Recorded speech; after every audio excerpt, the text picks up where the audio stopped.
क्या हाल चाल, उम्मीद करते हैं कि आप खैरियत से होंगे। हमारा दुआ है कि आप हमेशा खुश रहें, हंसते और मुस्कुराते रहें और इसी तरह हमें अपना प्यार दिखाते रहें। मेरा नाम मोहम्मद यकूब, मैं हूं तारिक महमूद, मैं मोहम्मद यूसुफ, मैं उमैद इम्तियाज। आज हम जिस वीडियो पे रिएक्शन देने जा रहे हैं, इस वीडियो का टाइटल है real reason why is Pakistan is failing as a nation.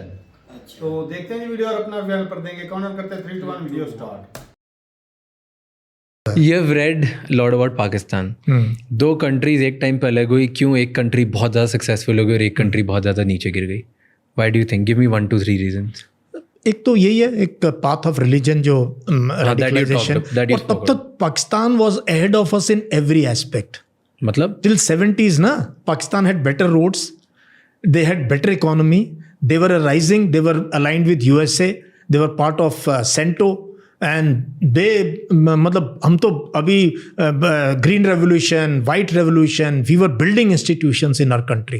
And Pakistan 70s में हमसे आगे था। हमसे आगे था Pakistan in many of HDI index. But फिर क्या हुआ, उनके जब से ये इन्होंने रशिया में मेडल करना शुरू किया और फिर जब पॉलिसी वो जब they with America Taliban raise किया, they went in to fight the Russian red army, वहाँ से इनका और ज़ियाउल हक के टेन्योर से ना पाकिस्तान का स्टडी डिक्लाइन और उसके बाद गरीबी, गुर्बत, पावर शॉर्टेज होने लगी। उनकी पूरी की पूरी जो है रेडीमेड गारमेंट्स क्लोज हो गया।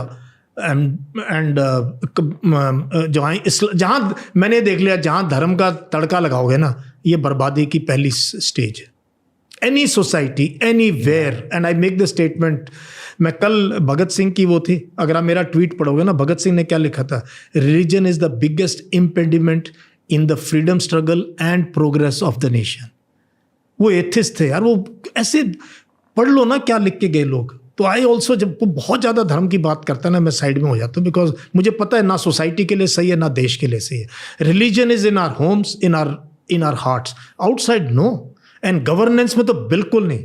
यूरोप प्रोग्रेस किया, अमेरिका प्रोग्रेस किया with the church and the state went away. मतलब church was no longer part of the state. आप चर्च को बोलो तो स्टेट चलाए, they will go back to 12th century, पहुंच जाएंगे वापस। ये साइंस टेक्नोलॉजी सब रह जाएगा। वो कहेंगे बाइबल पढ़ लो भाई, उसी के हिसाब से। तो साइंस टेक्नोलॉजी, तो पाकिस्तान धीरे धीरे जो है, जो वेल टू डू थे, बाहर निकलना शुरू हो गए। और फिर ये शुरू हो गया, बलूचिस्तान प्रॉब्लम स्टार्ट हो गई। फिर जो बॉर्डर एरियाज के अंदर पठान, क्योंकि पंजाबी डोमिनेटेड, ये भी एक रीज़न है। आर्मी पंजाबी डोमिनेटेड, फिर आर्मी ने तो हैवी हैंड यूज़ करना था, ठीक है। इंस्टीट्यूशन उनके बिल्डअप नहीं हुए क्योंकि फौजी जर्नैल चलाते। जर्नैल जो है वो वहीं तक ठीक है, never hand over power to a फौजी general, never give them power to run the country. Never ever, no administration. उनका काम है, बट अपनी ट्रेनिंग करो, अपना वो करो। They are okay in small roles, but can never be made presidents and govern. Wherever generals have ruled nations, I have seen it was catastrophic after. नहीं तुम्हारी ट्रेनिंग यार ये। A politician is a politician, जैसा भी है। क्या different होता है पॉलिटिशियन और जनरल में? एक डिफरेंस बताओ। एक difference, that's why general lack. See, politician जमीन से जुड़ा रहता है, उसको वोट मांगनी है। हर 2-3 साल में इलेक्शन होता है, धक्के खाता है गलियों में, गाँव में, लोगों के साथ चारपाई पे बैठता है। जर्नल नहीं कर सकता ये, वो एलीट है। Specially in countries like Pakistan and many other countries. Bangladesh भी 1 साल रहा हूँ तो मैंने वहाँ भी देखा है। तो मेरा इस तरीके से ना, तो हर जगह, क्योंकि द ऑर्गेनाइजेशन आर्मीज मेजरली बनी उस वे में कि it's very centralised. It is in a way कि यार टॉप लीडर है, वो कमांड देगा, उसके अप्रूवल से आएगा। और तो हमारी जो सब उसकी हायरार्की और रिस्पेक्ट बहुत ज्यादा करेंगे, तो सर पे चढ़ाएंगे। और हम हैं भी एशियन आर्मीज ना, we are legacy of British feudal culture है। फ्यूडल साहब है, झंडा है, गाड़ी है, बड़े बड़े घर है। So we are just carrying on in many ways. We are, अगर कोई जमीन से जुड़ा हुआ भी है तो उसे हम लोग बबल में डाल देते हैं। बबल, एग्जैक्ट वर्ड आपने यूज किया। उसको उस बबल में डाल देते हैं और सोचता है यही दुनिया है। And then that's why it's difficult for them to run the country. That's why I keep saying, लोग मेरे से तो, क्योंकि अब इतना देश में घूमता हूँ, लोग पूछते हैं सर फौज को दे दिया। मैंने कहा नहीं यार, ये दोबारा मत बोलना भाई। फौजेस are good, they can really do miracles and they have done it. हमारे देश में भी army chiefs are great for armies. हाँ, गवर्नर नहीं, और भी कई जगह कॉर्पोरेट में भी अच्छा काम किया, स्पोर्ट्स में भी किया है। हमारे से लोग एजुकेशन, अब आई मीन एजुकेशन सेक्टर पढ़ाता हूँ लोगों को, तो we can do in our own sphere, but we can not people का जहाँ कांटेक्ट है और वो है ना ज़मीन से जुड़ा, उसके लिए you need, So you can get disciplined success, हाँ not a people-centric diplomatic jobs. You can't do that. Diplomacy is another area, not our forte. जबकि Just करते हैं हम straightforward. मिलिट्री डिप्लोमेसी करते हैं हम, but military to military we are good, but we can't do military to a civil bureau diplomat. Do you think Pakistan threat है आज हमारे लिए? No. Not at all. From a defense point of view. और मैं तो बहुत बार कहता हूँ कि पाकिस्तान तो बनाया इस्लाम के नाम पे था और इस्लाम ही लेके जा रहा है इनके देश को, क्योंकि आज तक वो डिसाइड ही नहीं कर पाए कि मुस्लिम कौन है. पाकिस्तान का the main question they don't have an answer is who is a Muslim. Meaning कि ये डिबेट की भाई मुस्लिम कौन है.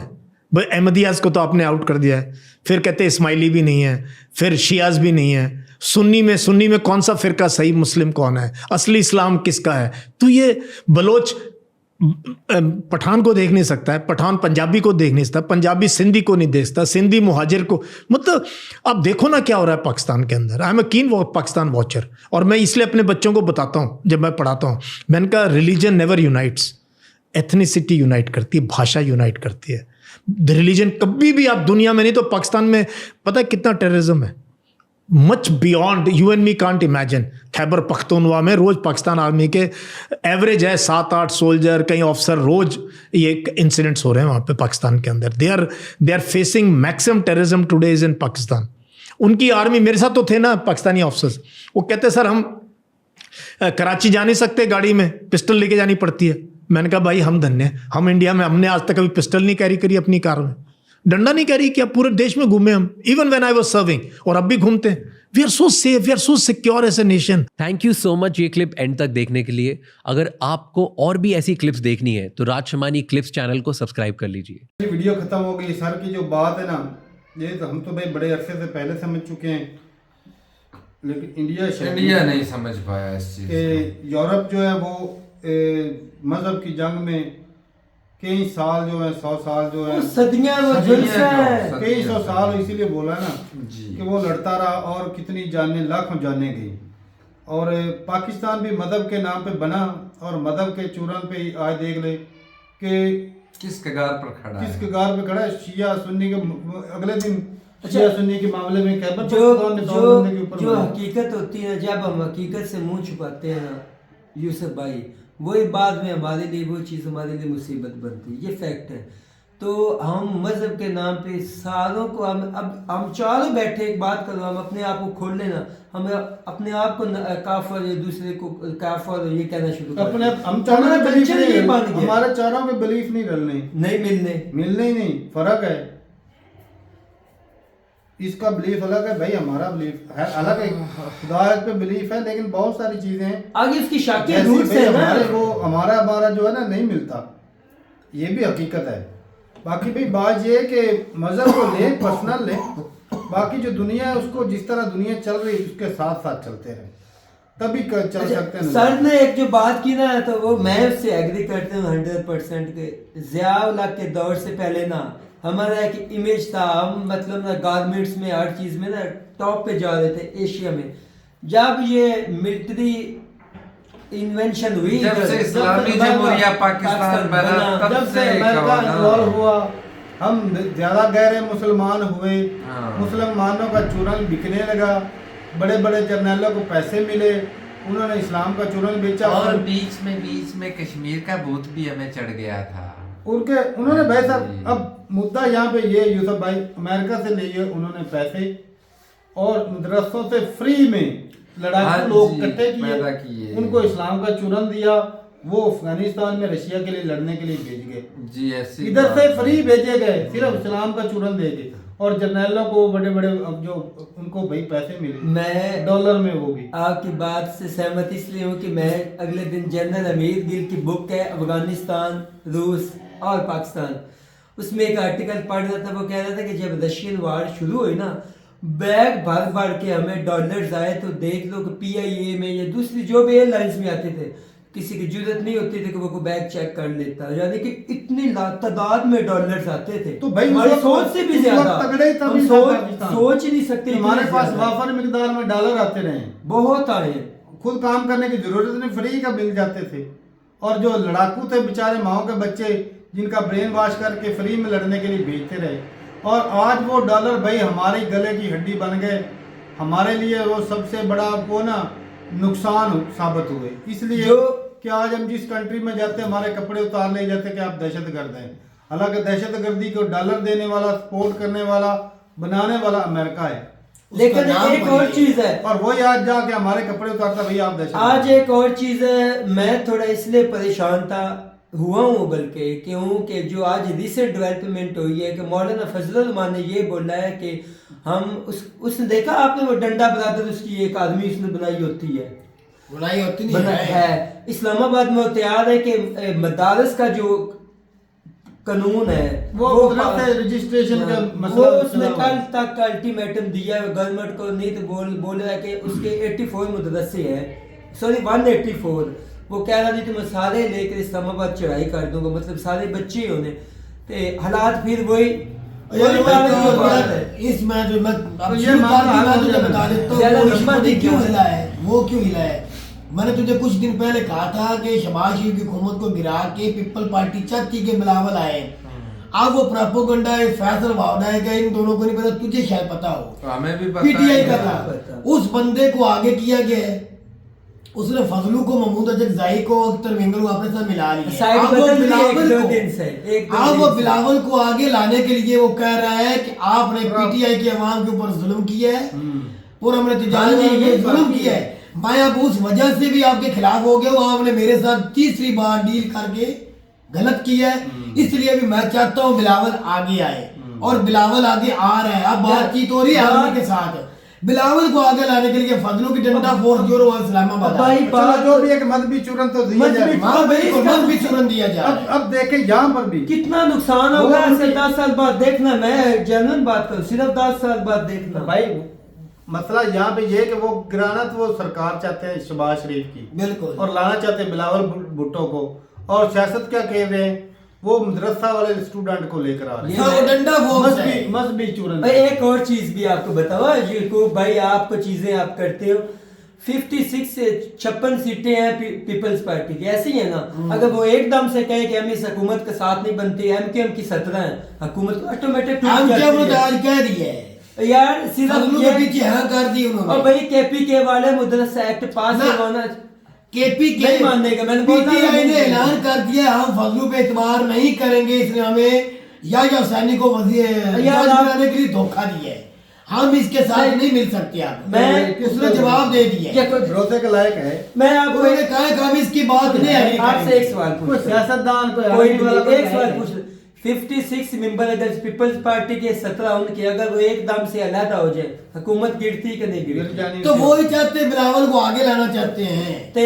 मदरसों वाला अलहदा मैटर, उसको उसकी सपोर्ट की जाए। लेकिन भाई मजहबी चूरन बेचा गया, और आज हिंदुस्तान में भी वही चल रहा है, मैं मेंशन चल चुका है, क्योंकि आए दिन जो है ना बीजेपी की खास तौर पे जो आते ना वो कुछ अलग ही लेवल पे चल रहे थे, मजहबी चूरन जो ज्यादा बेच रहे हैं, ऐसे ही है। तो एक ना एक दिन भाई साहब वो भी हिंदुस्तान, जिस तरह सर ने बोला ना कि मजहबी मतलब जो है ना वो मुख्तलिफ लेवल पे होने चाहिए। ये तरक्कियां जो फिजाओं में हैं जमीन में खाक में मिल जाएंगी अगर इस तरह मजहब अरूज पर हो जाएगा हिंदुस्तान। अब और कोई मुद्दा मिलता नहीं तो चलो जी मस्जिद को खोदो, इसके नीचे भी मंदिर निकल आया। अब ये सिस्टम चला हुआ है।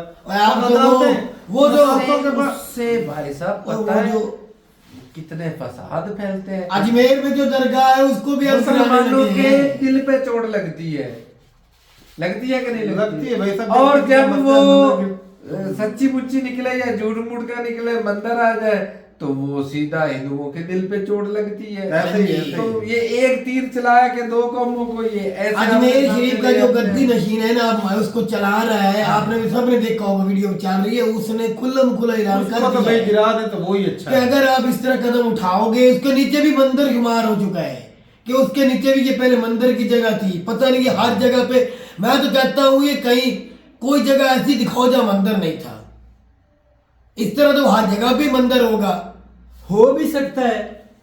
हिंदुस्तान में क्या मुसलमान नहीं रहते थे? वैसे तो कहीं जो है रोडों के सामने से आए हुए मंदिर वो भी तो हटा दिए सरकार ने। नहीं, जब ये सब इकट्ठे रहते मुसलमान हिंदू सिख रहते थे, क्या उस वक्त मस्जिदें नहीं हुआ करती थी, सिर्फ मंदिर ही हुआ करते थे। बात वही जो तो तारिक भाई मस्जिद की जगह कहीं भी नहीं है भाई, उस वक्त से तारिक भाई बात वो मंदिर ही हर जगह भी तारक होते हैं। मस्जिद मंदिर को छोड़, बताने का मकसद ये था कि भाई मजहबी चूरन जो है ना दिया जा रहा है इंडिया में, हमने खाया है और हम आज भाई साहब दुनिया की नजर में दहशतगर्द हैं और भुगत रहे हैं। अब भुगत रहे हैं। हमने वो आग खाई थी, हाँ। हमारे आज पेट हमारे में जिस्म अजीब के लगी ऊपर है। फोड़े बन चुके तारिक हैं। भाई जकूब भाई ये कहना चाह रहे हैं कि जो हम आग खा रहे हैं ना अभी हमारे अंदर ही है, वो अब इंडिया में होने जा रही है। बिल्कुल हो स्टार्ट है, हो चुकी है, अब आज तो- तो है, खा अब चुके तो- अब हैं। तो हर दुकान पे जाके कहते हैं हिंदू हो तुम झंडा लगाओ, मुसलमान हो तुम अपना नाम लिखो, इधर ये चल रहा है।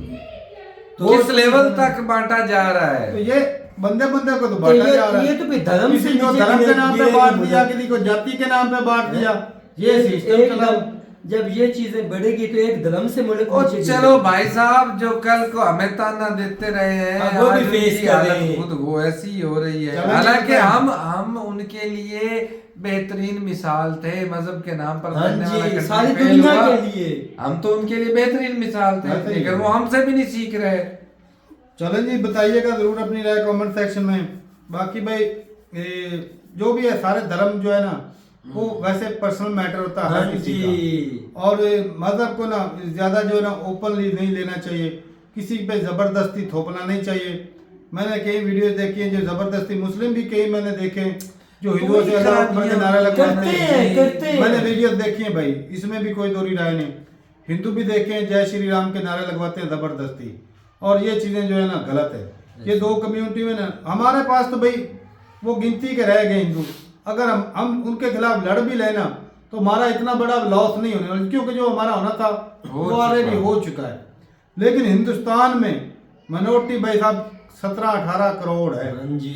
अगर उनको कुछ हुआ तो अगर बहुत वो बुरा भड़के होगा। तो वो भाई साहब कंट्रोल करना मुश्किल होगा। जब पार्टीशन का मामला छिड़ा था ना 1986 में, भाई साहब दंगे इस लेवल पे भड़क गए थे कि कुछ लोग नेहरू और गांधी को ब्लेम जरूर करते हैं, लेकिन ये नहीं सोचते कि भाई उस वक्त जो है दंगे इस लेवल के भड़का दिए थे अंग्रेजों और दूसरे क्या नाम है कायदे आज़म ने, इतने लेवल पे दंगे हर जिले में हर शहर में। 1946 की बात कर जी। सॉरी एक साल पहले 86 बोला था 46 की बात कर। अच्छा ठीक हो हर जगह पे दंगे, हिंदू मुस्लिम दंगे, हिंदू कहीं जाने गई, तब जाके वो माने थे कि ये इस चीज को रोको किसी तरीके। तो ये दोबारा जिन्होंने start हो चलाया रही है। उनको फर्क पड़ा। उनको क्या पढ़ना हाँ है, जी। मरने हैं भाई, कौन है आम लोग मरने हैं। सियासत अमीरों चमकती सियासत चमकती है। अमीर लोगों पे तो जाते हैं भाई, वो रूटर वाली गाड़ी होती है, थोड़ी देर मुंह दिखाया फिर निकल लिए, बस। और उधर जलता है कौन है, मरता गरीब। कौन है, गरीब का बच्चा मरता है। ऐसे ही है। यहाँ पे किसी जितने मरे हैं, किसी बड़े MP MNA का बच्चा मरा है? नहीं। मरा? कभी भी नहीं मरा, नहीं पैदा होता। मरने ही नहीं देते। ना आर्मी वालों का, ना जजों का, ना किसी जर्नलों का, ना बात किसी तो बड़ा MP MNA का नहीं मरा। कभी MPA का बेटा नहीं मरा। हाँ, चलें जी, बताइएगा अपनी राय कमेंट सेक्शन में। मिलते रहिए वीडियो के साथ, तब तक के लिए इजाजत दें। अल्लाह हाफिज़।